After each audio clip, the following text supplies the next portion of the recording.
கணவன் மனைவி இருவரும் சேர்ந்து அல்லது கணவனோ மனைவியோ இந்த விரதத்தை மேற்கொள்ளுகிற போது அது எப்படி அந்த விரதத்தை இருக்கணும்? காலையில இருந்து சாப்பிடாம இருக்கலாம்.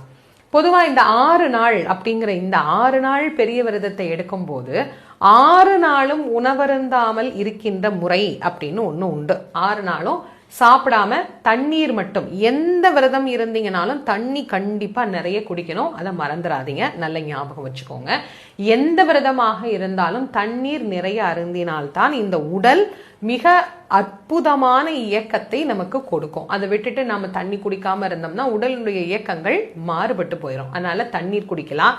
அல்லது பால் விரதம் அப்படின்னு ஒண்ணு உண்டு. அதாவது காலையில முருகனுக்கு அபிஷேகம் பண்ணின பால் அல்லது மாலையில அபிஷேகம் பண்ணின பால், இந்த 2 வேளையும் பால் மட்டும் குடிச்சிட்டு விரதம் இருக்கிறது அப்படின்னு. சிலர் பால் பழ விரதம் அப்படின்னு ஒண்ணு எடுப்பாங்க. அதாவது பாலும் பழமும் சாப்பிட்டுக்கலாம். இப்ப